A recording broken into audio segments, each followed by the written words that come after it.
Hello students, welcome to my channel. So students, जैसा कि आपके बीए सेकेंड सेमेस्टर में जो आपका इंग्लिश लिटरेचर है तो उसकी सभी यूनिट्स को मैं कंप्लीट करवा चुकी हूँ और आपके सभी यूनिट्स के ऑब्जेक्टिव्स क्वेश्चन को भी अपलोड कर रही हूँ, क्योंकि बहुत सारी यूनिवर्सिटीज़ में ऑब्जेक्टिव टाइप क्वेश्चंस भी एग्जाम में आते हैं।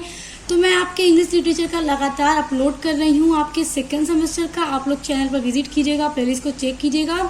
तो देखिए, जो आपके सिलेबस में आपका यूनिट नंबर 6 है उसमें एक पोएम है ब्रेक ब्रेक ब्रेक। वो पोएम है अल्फ्रेड लॉर्ड टेनिसन की।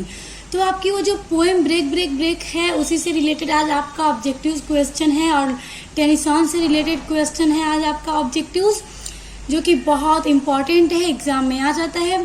तो चलिए स्टार्ट करते हैं। और जितनी अपलोड मैंने कर चुकी हैं वीडियोस, उनके लिए आप लोग चैनल पर प्लेलिस्ट को चेक कर लीजिएगा BA second semester English literature की। तो चलिए स्टार्ट करते हैं। देखिए, क्वेश्चन नंबर 1 है, Tennyson believed nature to be a vision of deadest mind. तो देखिए, Tennyson believe nature to be a vision, तो इसमें आपका होगा पोएटिक माइंड। तो आपका ऑप्शन नंबर 4 करेक्ट हो जाएगा, पोएटिक माइंड। आप देखिए, क्वेश्चन नंबर 2 है, Tennyson's chief place as a poet in is his. तो टेनिसन्स चीफ प्लेस यानी कि एज अ पोएट के रूप में उन्हें जो प्लेस मिला तो किस में मिला? तो देखिए, supreme art, presentation and simplicity, या फिर नरेशन, और आपका ऑप्शन नंबर 4 है ऑल ऑफ दीज। तो उनको इन तीनों में मिला। तो क्वेश्चन तो option number 4 all of these आपका करेक्ट आंसर है। उसके बाद देखिए, question number 3, break break break is a poem set in the background of. देखिए, जो पोएम ब्रेक ब्रेक ब्रेक है ये मैं करवा चुकी हूँ बहुत अच्छे से। इसका हिंदी में पूरा अच्छे से समझाया है मैंने, वर्ड एक एक वर्ड की मीनिंग बता करके।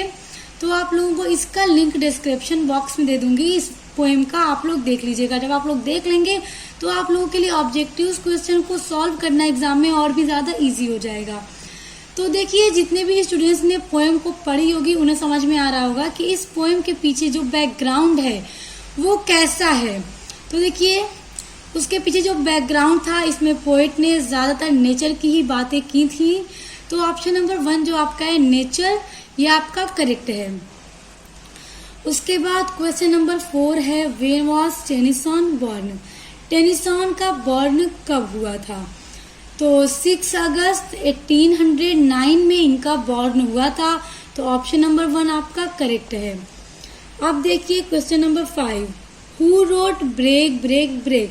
देखिए, एग्जाम में इस तरह पूछ देता है कि ब्रेक ब्रेक ब्रेक किसने लिखा। तो आप सभी लोग जानते हैं कि अल्फ्रेड लॉर्ड टेनिसन ने लिखा है। तो ऑप्शन नंबर 4 टेनिसन आपका करेक्ट आंसर है। अब देखिए, question number 6, name his bosom friend on whose death break break break written. देखिए, जो पोएम ब्रेक ब्रेक ब्रेक है टेनिसन की, जब मैं ये आपको पोएम पढ़ा रही थी तभी आपको बताया था कि टेनिसन के एक फ्रेंड थे जो उनके बहुत क्लोज, बहुत अच्छे फ्रेंड थे। तो उनकी डेथ हो जाती है तो उन्हीं के लिए वो एक पोएम लिखते हैं, क्योंकि वो अपने आप को बहुत अकेला फील करने लगे थे। तो इस वजह से उन्होंने इस पोएम को लिखा था। और इस पोएम का जो फॉर्म है वो है इलेजी। इलेजी आप लोग जानते ही हैं, जिसमें पोएट अपना दुख जाहिर करता है, अकेलापन, किसी की मृत्यु से रिलेटेड लिखता है। तो ये एक इलेजी है। तो इसमें उन्होंने अपने किस दोस्त की मृत्यु पर लिखा था? तो देखिए, ऑप्शन नंबर 3 है आर्थर हेलेम। आर्थर हेलेम इनके फ्रेंड थे। तो जब इनकी मृत्यु हो गई थी तभी उन्होंने इस इलेजी ब्रेक ब्रेक ब्रेक को लिखा था। उसके बाद देखिए, question number 7, the lyric break break break is also known as. ये जो लिरिक है ब्रेक ब्रेक ब्रेक यानी जो पोएम है, उसे और किस नाम से जानते हैं? तो इसे जानते हैं पर्सनल इलेजी के नाम से। देखिए, पर्सनल इलेजी क्या होती है?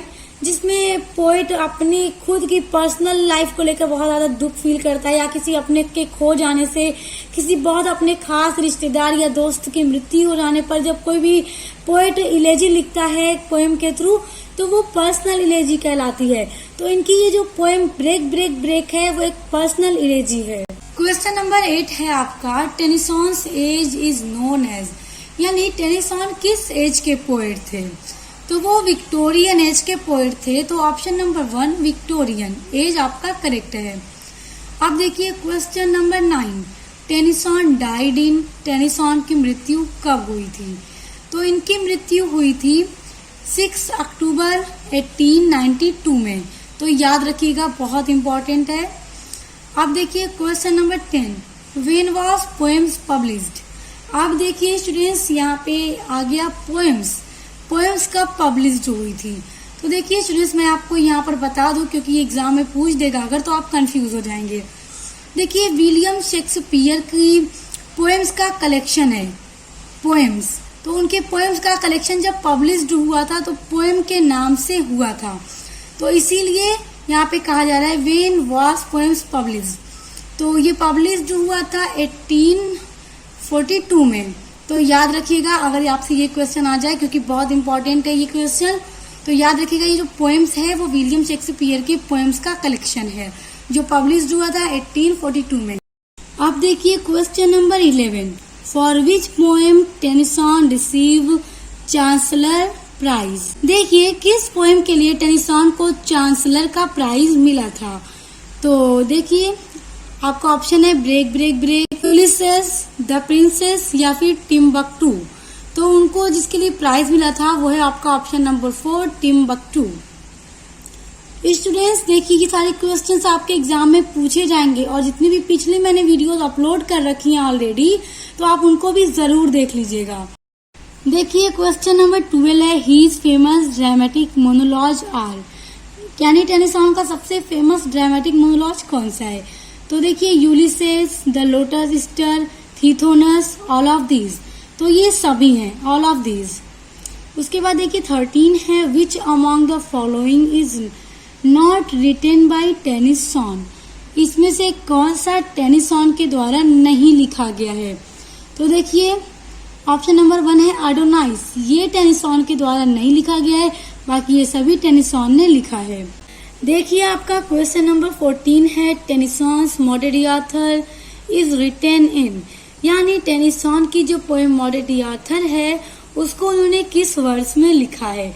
तो उसको उन्होंने ब्लैंक वर्स में लिखा है। और स्टूडेंट्स कई वीडियो में ब्लैंक वर्स आया है, तो मैंने ब्लैंक वर्स के बारे में बताया है। एक ऐसी पोएम होती है जिसमें कोई तुके नहीं होती, यानी कोई राइम स्कीम नहीं होता, लाइनें भी फिक्स नहीं होती कि कितने लाइन का एक स्टैंजा होगा। तो इस तरह की जो पोएम होती है, वर्स होता है, वो ब्लैंक वर्स कहलाता है। क्वेश्चन नंबर 15 है आपका, to which century does Tennyson belong, यानी टेनिसन किस सेंचुरी से बिलोंग करते थे? तो 19th सेंचुरी से बिलोंग करते थे। अब देखिए आपका क्वेश्चन नंबर 16 है, which elegy was written by Tennyson, यानी इसमें से ऑप्शन में से कौन सी इलेजी टेनिसन के द्वारा लिखी गई है? तो ऑप्शन नंबर 1 है आपका इन मेमोरियम, ये जो इलेजी है वो टेनिसन के द्वारा लिखी गई है। और देखिए यहाँ पर आ गया है लिसिडस, तो आपको बता दूं ये जॉन मिल्टन की इलेजी है। और देखिए स्टूडेंट्स लिसिडस, जब मैंने आपको जॉन मिल्टन के बारे में, देखिए जॉन मिल्टन के ऊपर भी एक अलग से पार्टिकुलर वीडियो बनाई है मैंने, तो उसको देख लीजिएगा। जब आप लोग सभी जितनी भी ऑब्जेक्टिव्स वीडियो है तो उसमें मैंने एक वीडियो में बताया भी है जिसमें सिर्फ जॉन मिल्टन के बारे में है, तो आप लोग देख लीजिएगा। तो लिसिडस उन्हीं की एक इलेजी है। यहाँ पर टेनिसन का पूछ रहा है तो याद रखिए इन मेमोरियम टेनिसन की इलेजी है। अब देखिए आपका क्वेश्चन नंबर 17 है, in which verse form is the poem break break break composed, यानी कि किस वर्स की फॉर्म में ब्रेक ब्रेक ब्रेक को कंपोज्ड किया गया था? तो इलेजी की फॉर्म में, क्योंकि जो ब्रेक ब्रेक ब्रेक है वो एक इलेजी है, पर्सनल इलेजी। अब देखिए 18 है आपका, whose death is mourned by Tennyson in the poem break break break, जो इनकी पोएम ब्रेक ब्रेक ब्रेक है तो उसमें किसकी मृत्यु हो जाने पर उन्होंने इस पोएम को लिखा था? टेनिसन ने इस पोएम को लिखा था।